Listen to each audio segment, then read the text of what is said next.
Menyaksikan special report, pemirsa, Berita Satu Media Holdings akan melakukan diskusi telekonferensi terkait COVID-19 dan resesi ekonomi. Diskusi akan dipandu oleh Direktur Pemberitaan Berita Satu Media Holdings, Primus Dorimulu. Diskusi menghadirkan sejumlah narasumber, diantaranya dosen Presiden University, Yosep Ginting, Presiden Komisaris PT Humpus Intermoda Transportasi Tbk yang juga Ketua Asosiasi Emiten Indonesia, Theo Leka Tompesi, Direktur Wahana TCW Investment Management, Budi Hikmat, dan Ekonom Bank Permata, Yosua Pardede. Dan langsung saja kita ikuti jalannya telekonferensi Berita Satu Media Holdings. Trade war, tech war, kemudian ada COVID, ada oil war, ya. Jadi ini akan cukup lama dan saya apresiasi Perpu dan kemudian pekan lalu government issue bond, ya. Jadi di wilayah kebijakan harus antisipatif. Perlu keluasan, dan saya lihat dengan 5% GDP defisit dinaikkan dari pagu biasanya secara dulu ya konstitusional 3%, itu boleh dibilang decent ya, dan kami akan cari tanda-tandanya. Saya bisa lanjutkan nanti Pak Primus bahwa saya start dengan apresiasi dulu kebijakan kemarin. Government itu Bank Indonesia itu sudah melakukan monetary easing, tinggal nanti kita lihat evidence.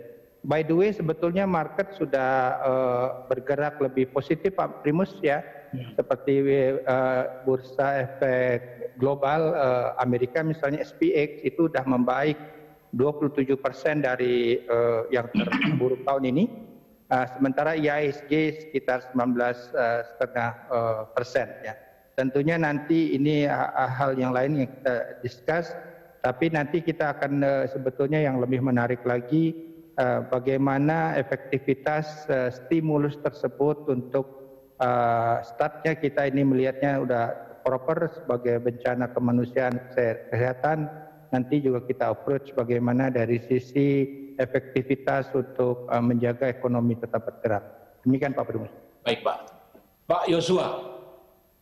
Tadi dikatakan oleh Pak Budi bahwa akan resesi. Nah, kata resesi ini agak menakutkan dan per definisi katanya resesi itu kalau pertumbuhan ekonomi negatif 2 kuartal berturut-turut. Nah, untuk konteks Indonesia kayaknya mungkin kita negatif kuartal ke-2 dan ke-3.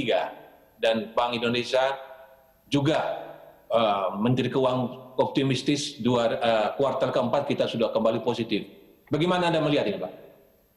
Ya, saya pikir memang IMF tadi malam sudah mengeluarkan merilis data ataupun proyeksi baru ya bulan April tahun ini. Memang kalau kita lihat ekonomi global diperkirakan memang mengalami resesi, yaitu pertumbuhannya negatif 3%. Dan kalau kita lihat secara keseluruhan, sebagian besar negara maju mengalami kontraksi, terutama di Amerika Serikat. Ya, kalau kita lihat sekarang ini, Amerika menjadi epicentrum pandemik dari COVID ya, karena jumlahnya tadi Pak Primus sampaikan bahwa udah yang paling pertama ya, yang paling tinggi. Sehingga memang dampaknya ke ekonomi Amerika pun juga cukup signifikan.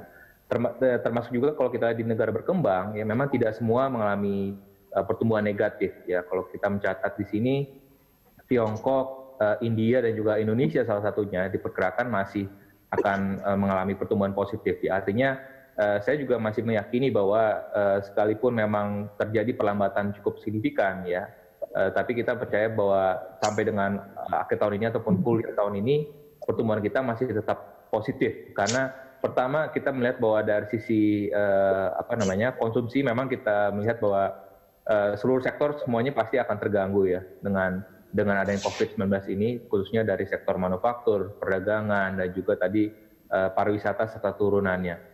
Dari sisi pengeluarannya ataupun dari sisi permintaannya pun juga mengalami hal yang sama. Ya, kalau kita lihat saat ini sektor informal juga terganggu ya, khususnya pekerja-pekerja informal akibat pemberlakuan PSBB di beberapa daerah ya, karena ini akan mengganggu mata pencarian keluarga mereka gitu. Sehingga tentu dari sisi konsumsi memang turun. Tapi kita percaya bahwa dengan respon pemerintah dari sisi stimulus ya, pemerintah, BI, OJK dan juga LPS mereka sudah berkoordinasi dengan cukup baik dan mengeluarkan berbagai langkah-langkah kebijakan ya yang termuat dalam Perpu nomor 1 2020, dan secara khusus saya pikir stimulus dari pemerintah pun juga cukup baik ya dalam hari ini.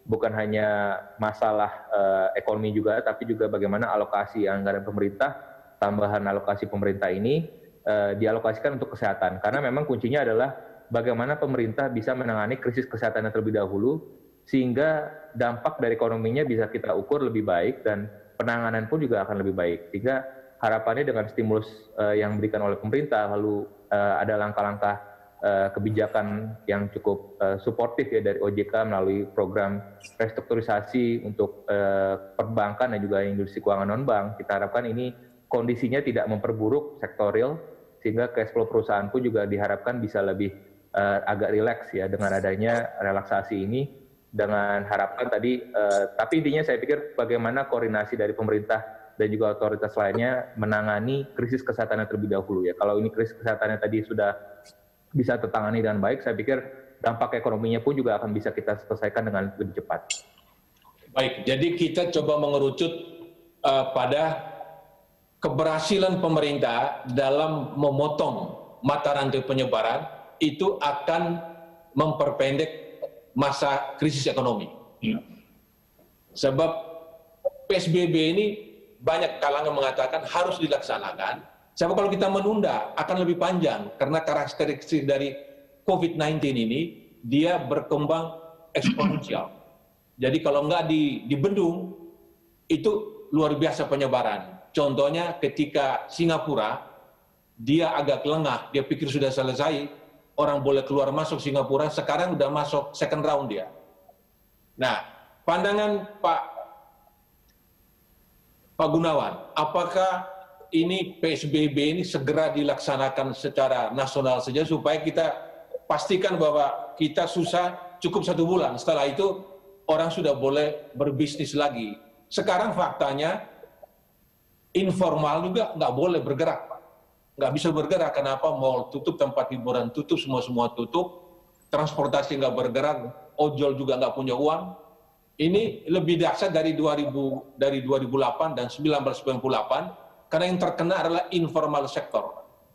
Nah, menurut Pak Gunawan, ini sebaiknya gimana pemotongan mata rantai dengan PSBB? Ya Pak, tentu PSBB ini kan suatu polisi pemerintah yang saat ini sudah mulai satu-satu mengikuti. Ya. Memang alangkah baiknya kalau itu memang betul-betul bisa kemudian memotong mata rantai penyebaran ini. Tetapi di saat yang sama, juga kita harus pertimbangkan aspek-aspek sosial saudara-saudara kita yang rentan ya, artinya rentan karena mereka punya pendapatan itu boleh dikatakan hari per hari ya, sehingga mereka tidak punya daya tahan untuk kalau dia tidak bisa melakukan pekerjaannya. Oleh sebab itu tantangan yang paling besar pada pemerintah bagaimana PSBB itu bisa dilaksanakan dengan konsekuen, tetapi saat yang sama pemerintah bisa menjangkau secara tepat sasaran, sehingga tidak ada aspek-aspek sosial atau tidak ada orang-orang yang bisa memanfaatkan situasi ini, bermain di situasi ini, bahkan mungkin mengail di air keruh ini, kemudian membuat sesuatu hal-hal yang kontraproduktif, sehingga akhirnya masalah kita bukan hanya masalah menghadapi COVID, tetapi juga kemudian menghadapi masalah-masalah yang lain. Ini tentu tantangan yang sangat berat. Tetapi memang kelihatannya sampai saat ini tidak ada pembatasan untuk audio di Zoom. Jadi bisa dibuka audionya, gue udah nyoba lain. Lanjutkan, silakan Pak. Ada gangguan ya? Silakan Pak. Ada. Halo ya. Ya, silakan. Jadi memang kalau saya berpikir Pak, pokoknya apapun juga kalau misalkan itu betul-betul bisa memotong mata rantai ini dan kita bisa menghindari kurva yang melambung tinggi itu, tentu kita harus lakukan Pak. Memang ini harus betul-betul kita bisa menghindari meningkatnya kurva. Karena kita nggak bisa bayangkan kalau itu betul-betul terjadi kurvanya naik sampai ke atas Pak.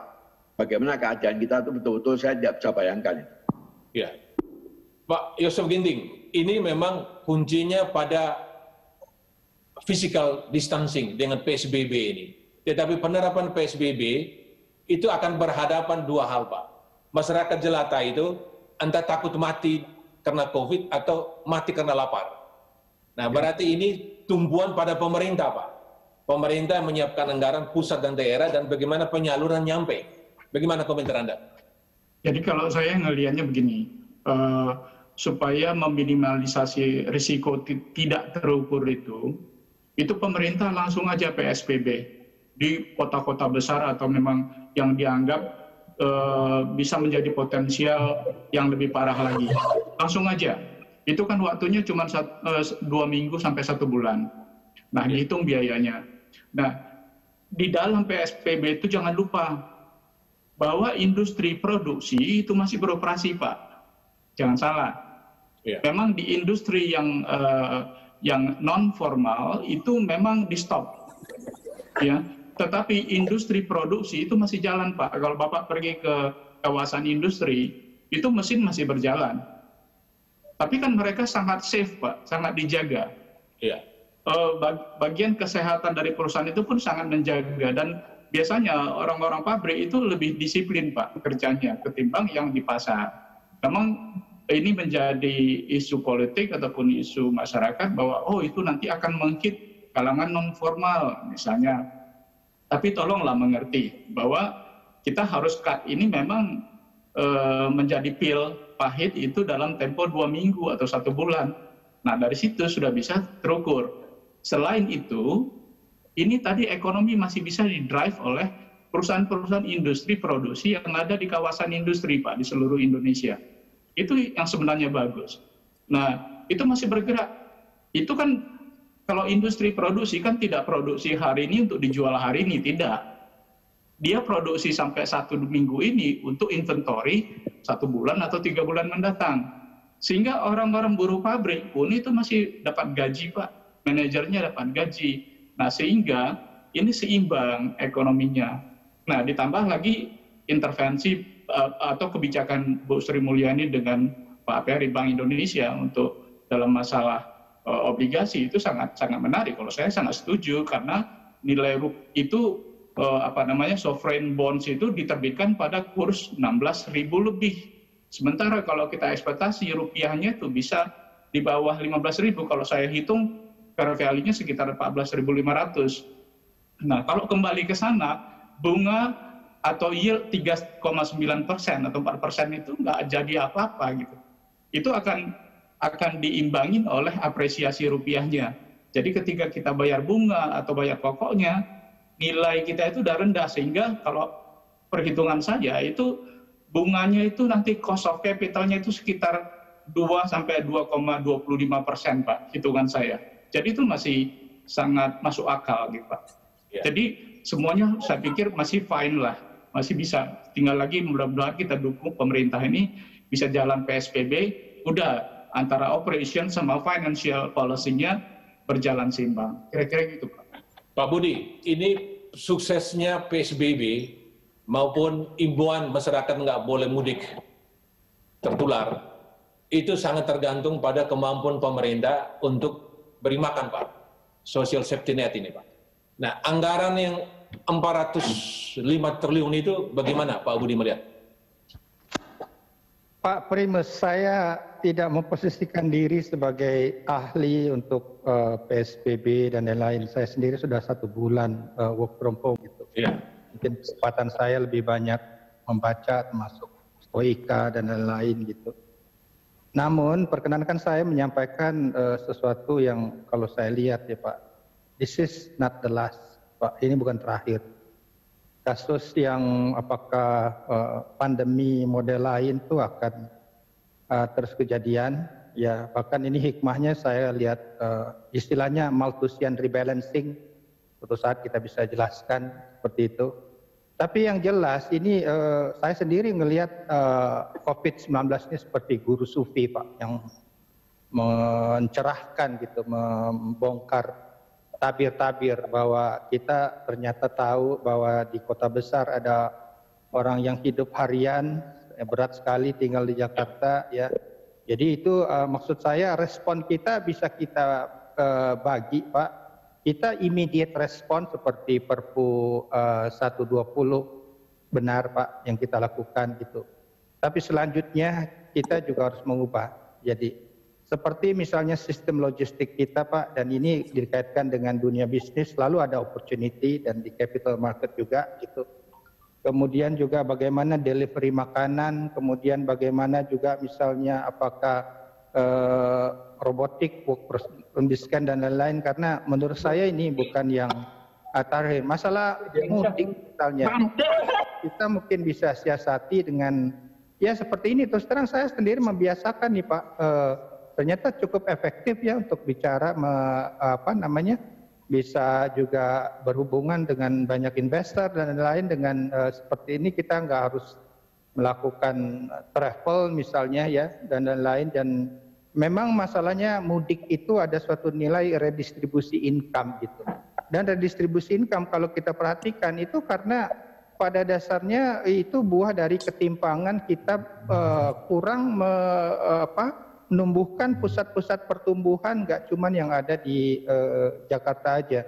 Jadi sekali lagi nih Pak Primus, maksud saya seperti majalah ekonomis terakhir ya, bisnis akan berubah setelah COVID-19 seperti ini. Ada baiknya kita antisipasi gitu apa yang bisa kita lakukan. Dan again, saya tidak percaya ini adalah krisis terakhir ya. Walaupun saya percaya di setiap krisis itu ada peluang untuk mendapatkan cuan. Kira-kira gitu Pak Primus. Baik Pak Budi. Pak Yosua, ini bagaimana kemampuan pemerintah untuk menghandle social safety net dengan PSBB? Ini bagaimana Anda melihatnya Pak? Ya, saya pikir pemerintah sudah mengalokasikan sejumlah anggaran ya. Kalau kita lihat dari Jaring Pengaman Sosial sendiri ada program PKH, itu juga pemerintah mengupayakan dari 9,2 juta keluarga menjadi 110 juta keluarga. Lalu kita lihat juga ada kartu sembako, itu naik dari 15,2 juta menjadi 20 juta. Ya, dan juga ada kartu prakerja untuk mengantisipasi lonjakan arus PHK ataupun pekerja yang dirumahkan. Dan samping itu juga ada kebijakan penggratisan tarif listrik ya untuk konsumen 450 volt ampere dan juga diskon untuk 900 volt ampere. Jadi sebagian besar jaring pengaman sosial ini memang sudah disiapkan ya. Jadi dan kemarin pun juga untuk di beberapa daerah yang sudah diberlakukan PSBB, pemerintah pun ataupun pemerintah pusat pun juga sudah memberikan bansos ya langsung kepada kepada warga di wilayah tersebut, sehingga harapannya ini tidak mengganggu tadi konsumsi ya, dan pada akhirnya tadi daya beli masyarakat pun juga harapannya tidak terganggu. Namun saya juga mungkin harus perlu concern saya adalah saat ini mungkin yang menjadi pusat perhatian pemerintah adalah yang masyarakat berpenghasilan rendah terbawah dan yang rentan ya. Tapi juga kita juga perlu perhatikan tadi yang pekerja-pekerja ataupun buruh-buruh yang memang masuk dalam kategori middle class ya, yang memang kalau kita lihat pendapatannya, kalau kita menggunakan klasifikasikan World Bank itu pendapatan per kapitanya hanya maksimal itu 1,5 juta per minggu ya, sehingga makanya ini pun juga sangat rentan untuk bisa masuk kepada masyarakat rentan dan juga yang miskin, sehingga makanya diperlukanlah saya pikir kebijakan lainnya yang kalau bisa, kalau kita melihat bahwa seandainya tadi program PKH, lalu bantuan sosial, bantuan sembako dan juga kartu prakerja ya, saya pikir kartu prakerja ini juga cukup penting ya, bagaimana pemerintah bisa karena kan yang ditargetkan di awal itu kuotanya sekitar 5,4 juta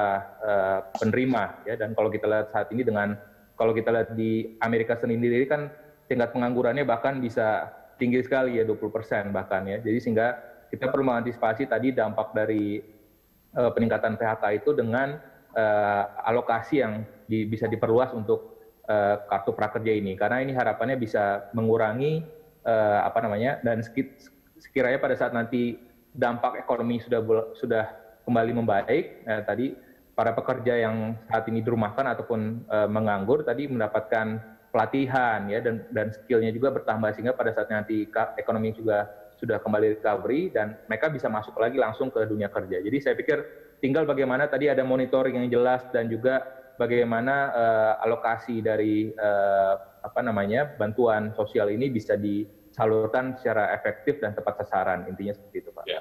Saya kembali ke Pak Budi, Pak. Dari pasar, apakah melihat tidak ada keraguan terhadap rencana pemerintah untuk defisit anggarannya, defisit APBN 2020 bisa menembus 3%, bahkan direncanakan 5,07%. Apakah itu tidak mengganggu kepercayaan pasar? Pertama, kita harus tahu pasar didominasi oleh investor asing. Jadi kita harus tahu bagaimana persepsi mereka. Mereka melakukan perbandingan global. Dan so far kita cukup terhormat. Itu harus kita ketahui. Gitu. Jadi pada dasarnya market kelihatan so far itu percaya. Kemudian yang kalau saya hitung stimulus fiskal itu nanti akan punya dampak moneter sangat besar, itu sekitar 1.300 triliun. Ini paling tinggi dalam sejarah Indonesia. Saya melihat itu sebagai tanda antisipatif pemerintah itu secara fiskal ya. Secara moneter tadi penurunan GWM itu akan rilis kalau nggak salah 100 triliun lebih yang dilakukan oleh Bank Indonesia. Kalau market ini karena global, tentunya kita akan lihat volatility eksternal, dan volatility ini sebetulnya sudah turun. Kalau di Amerika bahkan sudah turun 50% dari terburuk. Itu sebabnya market technical rally gitu.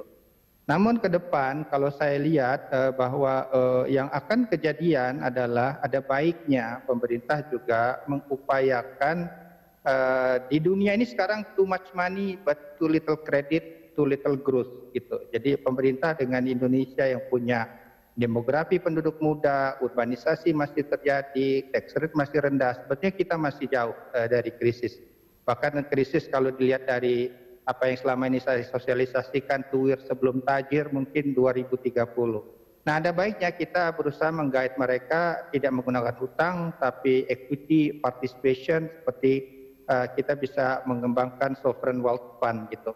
Jadi so far Pak Primus, kenyataan di pasar modal kelihatannya seperti bond kita itu sudah mulai rally, sudah di bawah 8. Jadi tadi sekali lagi bahwa orang appreciate kita karena selama ini juga kita cukup fiscal disiplin, nggak ugal-ugalan kira-kira seperti itu. Dan tentunya kan kita akan lebih baik. Equity market sih sebetulnya udah turun 3 tahun terakhir Pak Primus.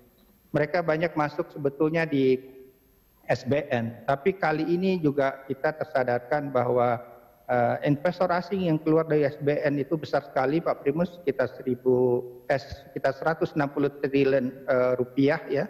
Itu besar sekali dan itu menyadarkan kita bahwa rupiah selama ini diperkuat oleh dana asing. Kita masih punya masalah itu di defisit neraca berjalan.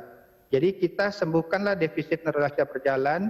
Perpu boleh dibilang untuk immediate response, tapi jangan kita lupakan bahwa kita punya sasaran ke depan. Kita harus mengurangi defisit, mendorong industrialisasi, mendorong pariwisata, dan ada baiknya kita lakukan itu dengan menggunakan limpahan dana dari luar yang demikian besar tapi tidak masuk dalam bentuk hutang. Demikian Pak Primus. Jadi Anda melihat kebijakan fiskal kita cukup prudent dan cukup kredibel, fiskal dan moneter kita? Ini saya sampaikan bagaimana big guys ya di luar itu menilai. So far itu boleh saya bilang itu kredibel Pak Primus. Baik. Pak Gunawan, ya. Ini stimulus di satu pihak dananya besar Pak, 405-407 triliun, gede Pak. Belum lagi Bank Indonesia sudah memumpakan 300 triliun ke likuiditas perekonomian, ke perbankan, dan akan menambah 117,8 T. Jadi akan 417,8 triliun. Ini bagaimana pelaku bisnis melihatnya?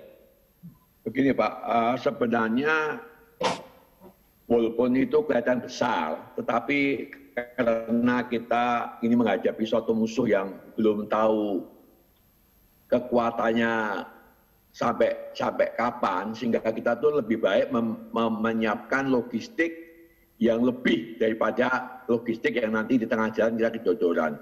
Bahkan saya tuh punya pemikiran, maaf saya kan bukan ekonom Pak, ini bapak-bapak mungkin nanti bisa mengkonfirmasi. Saya tuh hanya punya pemikiran gini Pak, sekarang ini memang kalau kita bicara perusahaan, rata-rata kena, ya perusahaan kena, ya sudah bahkan ada yang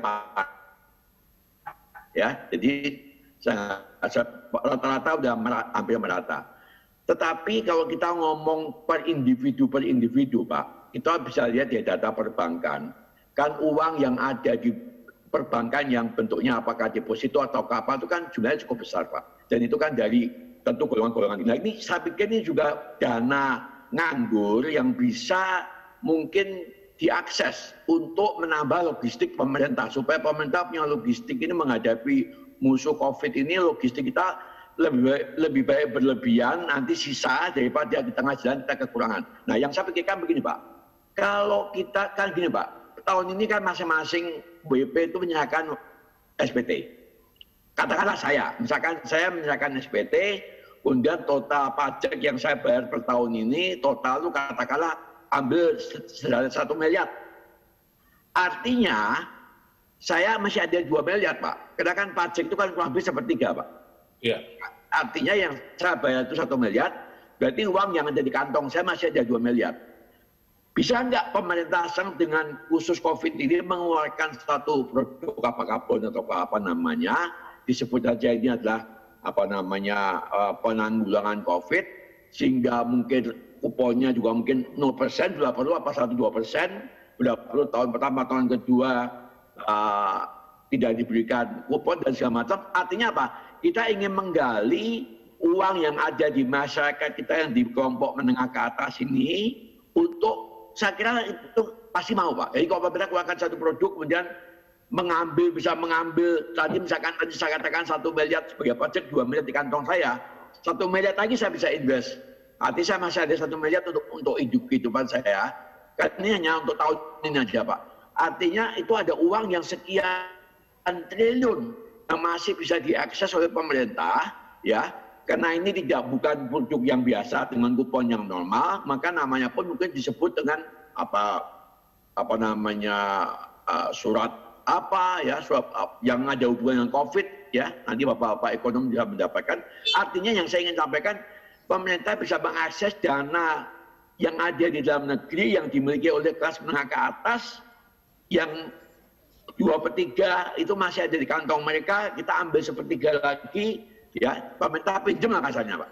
Dengan demikian uang pemerintah ini dananya ini bisa lebih besar sehingga pengamanan sosial itu bisa lebih, ya katakan kalau misalkan kita pas-pasan budgetnya Pak, itu mungkin nembaknya nggak bisa pas, tapi kalau kita berlebihan ya, karena peluru kita lebih, udahlah tembak 5 mungkin yang 3 kena, yang 2 nggak kena nggak apa-apa, tapi uangnya ada itu Pak. Nah itu saya kira salah satu bagaimana bisa mengumpulkan dana-dana nganggur yang ada ini. Pak Primus, nanti saya bisa nambah ya. Iya, apakah itu bukan sudah diakomodasi dengan rencana recovery bond? Silakan Pak Budi. Begini, belajar dari pengalaman Amerika pun Pak Primus, kebijakan saya mungkin fiskal itu kita bisa langsung dampaknya ya. Walaupun nanti itu masalah distribusi, itu ada masalah realisasi sampai ke target, katakanlah tadi kita orang yang masyarakat yang paling terkena gitu. Di moneter, pengalaman dari Amerika itu ketika mereka melakukan quantitative easing, itu dari moneter, dari the Fed ke perbankan sistem keuangan itu langsung cepat. Tapi dari perbankan sesama bank itu ada distrust. Jadi ada 3 Pak Primus, dari bank sentral ke bank komersil, sesama bank komersil, dan dari bank komersil ke real sector. Karena kita sebetulnya sedang lagi menunggu banyak hal. Pertama, apakah memang ada penciptaan uang pengganti daya beli selain komoditi. Kemudian penyaluran kredit. Karena kalau ekonomi itu nggak bergerak kalau nggak ada kredit. Bank kalau udah dikasih keleluasaan tapi dia hanya beli obligasi negara aja, nggak menyalurkan kredit ya, yang sangat diperlukan sekarang. Tentunya mereka harus melihat juga kreditnya seperti apa. Tanpa kredit ekonomi akan lebih sulit untuk bergerak. Jadi setelah Bank Indonesia melakukan stimulus yang sifatnya kuantitatif dengan menurunkan GWM, itu harus ada evaluasi bersama menunjukkan apakah bank itu bergerak menyalurkan kredit ataukah karena Karena bank bisa saja Pak Primus, mereka dapat untung itu bukan dari kredit, tapi dari divisi treasury-nya yang jual beli surat berharga. Demikian Pak Primus. Ya. Pak Yos, ini menarik Pak Yos. Pandangan dari Pak Gun ditambah oleh Pak Budi. Saya lihat Pak Gun maunya pemerintah harus punya dana, karena sekarang dengan PSBB macam-macam, orang kalau lapar itu orang Indonesia lebih banyak takut lapar Pak daripada takut mati. Iya. Jadi itu harus ada peluru disiapkan, betul. Dan itu disarankan ada pemerintah menerbitkan bond dibeli oleh perusahaan-perusahaan ini, individu maupun perusahaan yang punya dana lebih untuk kontribusi menghadapi COVID ini. Tapi Pak Budi mengingatkan, kalau itu ngambil dana dari deposito, berarti bank. Nah, bank ini punya kewajiban dan sudah terbukti dia harus beri kredit, karena kredit itu dari atas sampai bawah untuk menggerakkan ekonomi. Dan kalau umpama uang bank itu hanya untuk bond saja, dia tidak melakukan tugas dia sebagai lembaga intermediasi. Ini menarik. Silakan Pak Yos. Iya, ini ada dua hal yang menarik. Pertama tadi kalau misalnya kita bilang, wah itu pemerintah apa-apa, pemerintah dialihkan pemerintah, saya pikir nggak fair ya. Pemerintah juga udah cukup sulit. Ingat total hutang kita sekarang 6,2 triliun ya, US dollar. Nah itu sangat berat bagi pemerintah. Solusinya apa? Itu ada dua sebenarnya. Yang pertama adalah teman-teman di bank mungkin lebih arif bisa menurunkan target NIM-nya, net interest margin. Selama ini kan mereka berebut bagaimana caranya NIM itu bisa di range 5-8%. Oke, untuk kondisi seperti ini ya mungkin bisa diturunkan dikit gitu, sehingga bisa mendukung pemerintah untuk menurunkan suku bunga. Itu yang pertama. Itu saya pikir arif sekali dilaksanakan, dan saya pikir everybody happy kalau mau dilaksanakan seperti itu ya. Nah yang kedua, masih banyak kok skim pembangunan yang bisa dikerjakan oleh swasta. Contoh misalnya, kalau saya punya industri produksi, saya nggak harus finance itu operation dengan uang yang saya punya. Tetapi saya akan cari partnership yang bisa bantu saya memfinance di depan untuk produksi dia konsumsi. Itu ingat itu udah pernah dilaksanakan oleh Nokia, mungkin ingat dulu ya, treatment keuangan seperti itu masih oke untuk saat ini saya pikir, untuk solusi untuk saat ini. Saya pikir kalau semuanya kita bisa mau ke arah sana, bisa, itu industri produksi itu bisa di-financing oleh si agen atau si penjual. Yang ketiga itu kita harus lihat bahwa saat ini bukan akhir dari segalanya ya, bukan dari akhir segalanya. Jadi kita bisa jangan melihat antar negara. Banyak yang bilang kan harbor di Cina ditutup, harbor di Amerika ditutup misalnya, sehingga ekspor impor akan berkurang. Nggak begitu berpikirnya. Berpikir secara bisnis itu B2B, business to business. Mungkin negara tutup, mungkin secara umum dia tutup, tetapi ada business to business yang bisa masih dijalankan itu untuk mendrive ekonomi. Nah itu yang sebenarnya yang paling penting. Jadi itu semua ya kita percayakan ke perusahaan-perusahaan ini. Mereka cukup fasih lah untuk cari jalan itu untuk mendrive pendapatan mereka. Cuma sekarang ya saya harapkan sih kalau bisa, kalau tadi pendapatannya misalnya NIM-nya 8%, yang Boyo puas dengan 4% aja lah cukup gitu. Sisanya bisa bantu. Ini pas Pak Yosua. Bengkar Pak, silakan Pak merespons. Ya, jadi mungkin tadi sekalian merangkum juga yang disampaikan oleh Pak Budi. Pak Budi ini senior saya juga ya, saya juga banyak belajar dari Pak Budi. Jadi kalau kita lihat memang ada suatu pemahaman bahwa pertumbuhan kredit itu nggak jalan kalau nggak ada ekonomi, tapi di sisi lain juga ekonomi nggak akan jalan kalau nggak ada pertumbuhan kredit. Jadi memang itu ada hubungan yang saling kuat ya, tarik-menarik antara kedua variabel tersebut. Tapi kalau kita melihat dari sisi kredit ya, kalau kita lihat dari tahun lalu sendiri, pertumbuhan kredit kita kan sudah tumbuh single digit. Dari 2018 kita masih tumbuh double digit, tapi turun langsung sekitar 6%-an di akhir tahun lalu. Dan itu pun juga dipengaruhi oleh kegiatan ekonomi yang terpengaruh oleh perang dagang, ya, sehingga makanya untuk ekspansi bisnis pun juga tidak terlampau meningkat, investasi kita menurun, PDB kita menurun, sehingga makanya permintaan kredit, baik kredit investasi dan juga modal kerja, memang secara overall turun, tapi memang tidak semua, betul, bahwa masih ada sektor-sektor seperti misalkan sektor konstruksi yang terkait dengan pembangunan infrastruktur itu masih tetap berjalan dan pertumbuhan kredit itu masih tetap cepat. Tapi kalau kita lihat kondisinya dengan saat ini, dengan di mana yang menjadi concern adalah bukan dari sisi, memang ada satu sisi dari sisi penawaran kredit, yaitu dari sisi perbankan yang memang akan lebih berhati-hati dalam kondisi di mana sektor ekonomi semuanya melemah sehingga ada risiko dari NPL pun juga meningkat. Tapi yang perlu kita lihat juga bahwa sisi permintaan ini yang sebenarnya yang dalam 2 tahun terakhir ini khususnya memang relatif rendah gitu, sehingga makanya permintaan kredit ini rendah karena tadi aktivitas ekonomi sendiri yang menurun. Jadi saya pikir yang perlu kita perhatikan adalah dengan adanya pelonggaran likuiditas dengan quantitative easing kebijakan dari BI dan juga restrukturisasi dari OJK, kita harapkan ini kondisi dari likuiditas perbankan tetap terjaga, tetap baik, dan juga dari sisi risiko kredit perbankan pun juga kita berharap tidak sampai meningkat tajam ya dengan adanya restrukturisasi ini, sehingga harapannya nanti pada saat recovery sektor perbankan akan siap untuk mensupport perekonomian gitu. Jadi harapannya seperti itu kalau kita lihat bahwa perbankan tentu dalam masa kondisi yang ekonomi kurang baik tentunya akan lebih berhati-hati. Itu saya pikir itu yang sangat wajar. Dan kalau kita lihat juga dari sisi NIM, tadi mungkin Pak Yosef juga mengatakan NIM ya. Kalau kita lihat tim perbankan pun juga sebenarnya sudah relatif sudah turun Pak, dari 2016 NIM perbankan itu sekitar 5,6% ya per akhir ataupun per Januari tahun ini pun sudah turun di bawah 5%. Jadi saya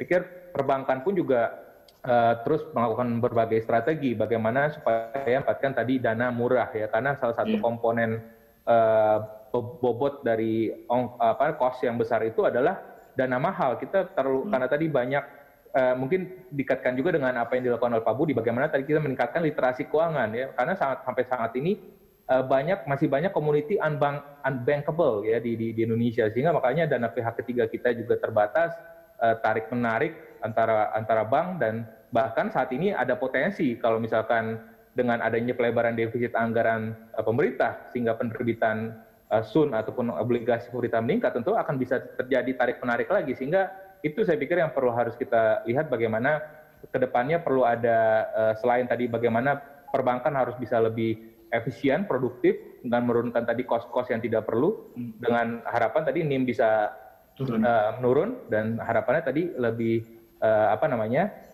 transmisi dari suku bunga yang selama ini mungkin dikeluhkan kenapa suku bunga perbankan ini relatif masih tinggi, kita harapkan bisa lebih cepat ya transmisinya. Jadi saya pikir kedepannya perbankan tentu akan tetap mensupport perekonomian ya dengan kalau kondisinya relatif normal. Tapi kalau dengan kondisi saat ini saya pikir tentu perbankan akan lebih berhati-hati. Ya. Saya boleh tanya nggak Pak Primus? Silakan. Saya tanya, ini kebetulan kan para ekonom dan ya Pak Budi, ada Pak Yosef dan ya Pak Yosua ini ahli-ahlinya. Ini Pak, kita itu kan sekarang ini kan kita merasa senang karena kita dengan defisit 3% sesuai dengan undang-undang kita kan dianggap sangat konservatif ya dan bagus ya.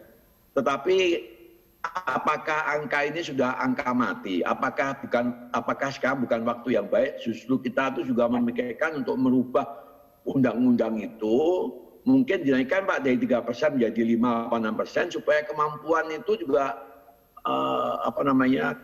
untuk menggerakkan ekonomi itu akan lebih dahsyat. Mumpung ini kesempatan ini kan sekarang kita kan akan mencapai 5,07%, gitu.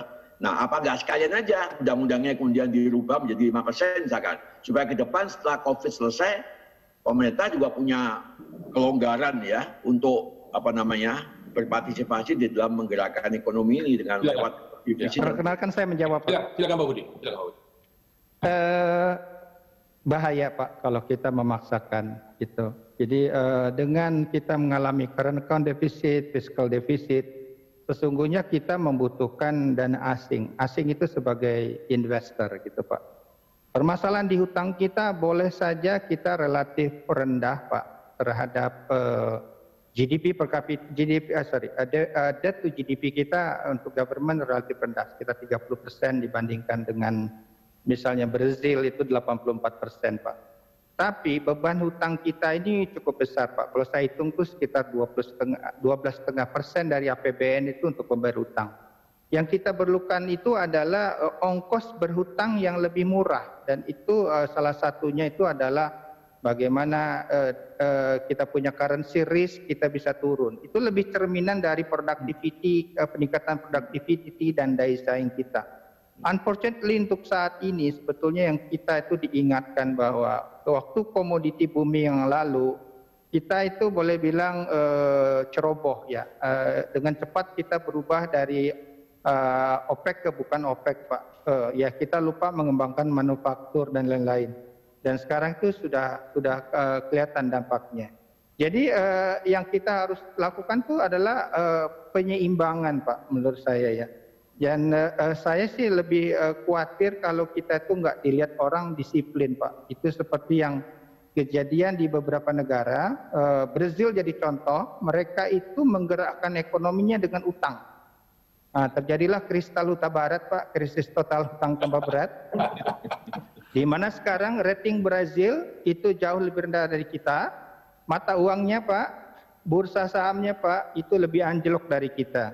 Jadi ada baiknya kita tuh tetap kita sadar kita ini harus berubah, peningkatan productivity. Itulah sebabnya kenapa saya ekstrak pesan terpenting dari kisah inklusif Nabi Yusuf. Kalau di versi Kejadian 41 itu kita harus membuat sovereign wealth fund.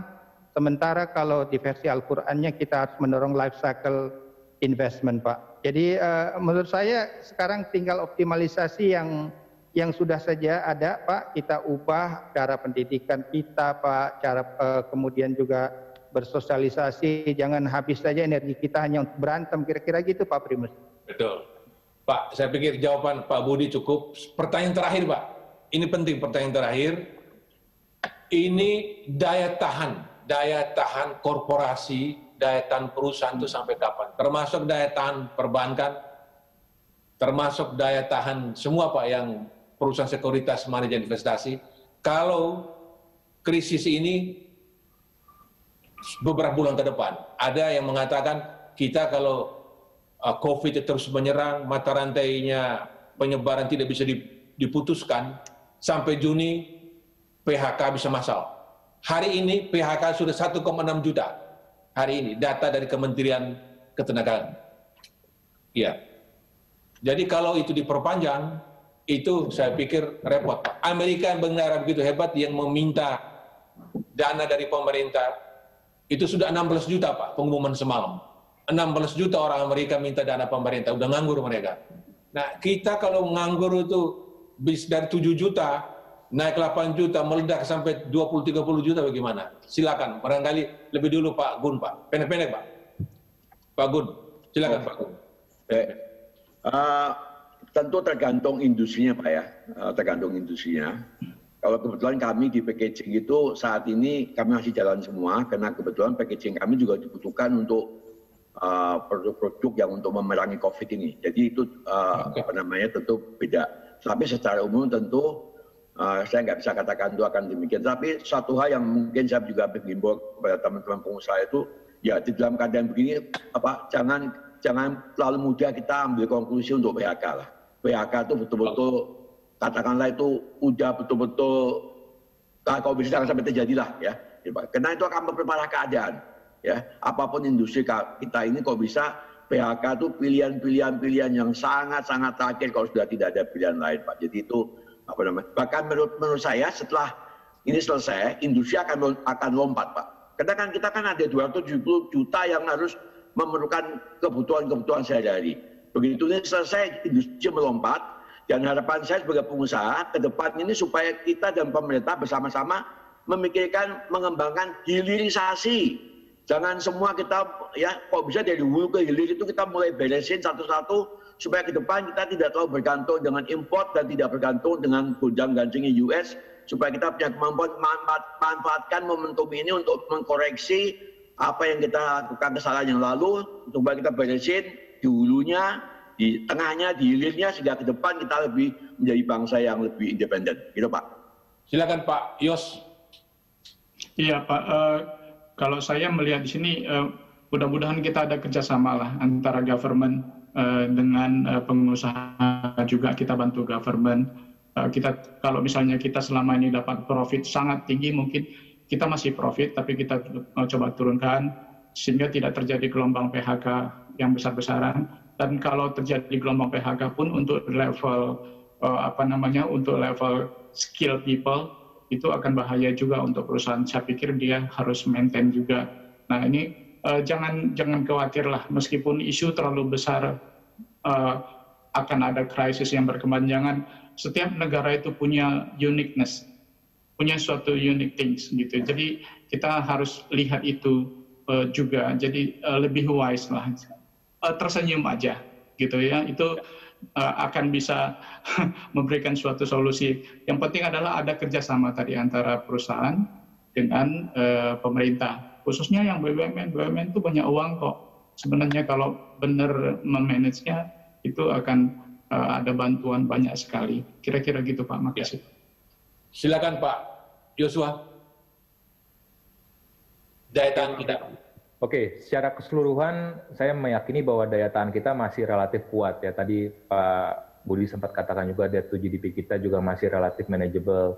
Lalu kita lihat juga dari sisi secara umum juga stabilitas makro kita pun juga masih tetap terkendali ya. Dan dari sisi utang pun juga saya percaya juga bahwa debt sustainability kita, kesinambungan utang kita pun juga masih sangat prudent dikelola pemerintah. Kalau tidak ada pengelolaan yang prudent, mana mungkin lembaga pemeringkat internasional menaikkan rating kita menjadi layak investasi ya dalam 2-3 tahun terakhir ini.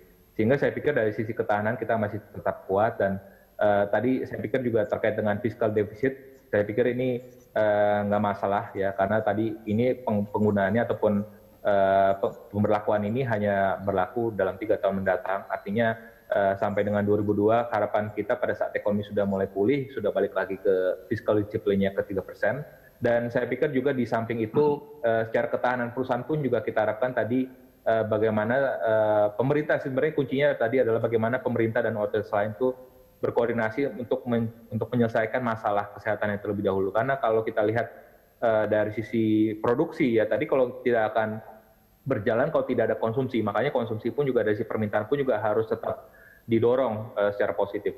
Dan tapi yang perlu saya note juga adalah benar tadi kata Pak Yosef juga bahwa kita belajar ya dari kejadian ini ya, bagaimana kita tadi kondisinya dengan adanya lockdown ya, pariwisata kita juga mati, bagaimana kita ke depannya juga mendorong sektor pariwisata domestik ya, kita perlu mendorong juga supaya defisit dari neraca jasa kita juga menurun. Dan juga dari yang penting juga adalah tadi hilirisasi industri. Saya pikir ini cukup sangat baik rekomendasinya, bahwa selama ini kita cukup terlena dan bahkan kita sudah mengalami deindustrialisasi prematur, sehingga dampaknya sendiri kalau kita terlampau cepat masuk pada negara jasa, kita meninggalkan terlalu cepat sektor manufaktur ini, ya tadi kita akan terus bergantung pada impor, sehingga ya tadi kita untuk mencapai 2035 ataupun 2045 kita keluar dari menjadi negara maju, itu pun juga bisa mundur jadwalnya. Jadi saya pikir tinggal bagaimana reformasi struktural itu harus tetap dilanjutkan dengan fokus tadi bagaimana pemerintah mendorong sisi permintaan dalam waktu dekat ini supaya tadi permasalahan dari COVID dari aspek kesehatannya bisa kita selesaikan. Baik Pak, saya pikir terima kasih. Barangkali saya membuat beberapa catatan dari diskusi kita. Pak Budi Hikmat dia sudah lebih dulu pamit. Yang disarankan oleh Bapak-Bapak semua adalah bagaimana perhatian pemerintah harus betul-betul kepada penyelesaian kesehatan. Bagaimana penanganan para pasien COVID ini agar mereka betul-betul disembuhkan. Kemudian bagaimana memotong mata rantai itu supaya penyebaran jangan meluas, karena rumah sakit kita tidak mampu menampung. Kita punya tenaga medis, dokter, perawat nggak cukup, APD juga nggak cukup. Kemudian kita dengan kondisi yang kelihatan berat ini, kita jangan berputus asa. Jangan sampai kita kehilangan harapan. Tadi disebut oleh Pak Yosef Ginting beberapa kali, jangan sampai kita kehilangan harapan. Karena ini siklus seperti ini terjadi sepanjang sejarah manusia. Pernah beberapa abad lalu malah yang meninggal sampai 50 juta kan, gara-gara pandemi. Jadi kita mengalami ini tentu ada harapan akan selesai. Nah, tapi diharapkan agar pemerintah betul-betul memperhatikan social safety net masyarakat ini dalam PSBB pembatasan ini. Karena apa? Banyak yang tidak punya mata pencaharian, tidak punya pekerjaan. Kemudian karena ini ekonomi harus berjalan, menarik juga saran dari Pak Yos tadi, yang pabrik-pabrik itu karena dia punya standar lebih tinggi kan Pak?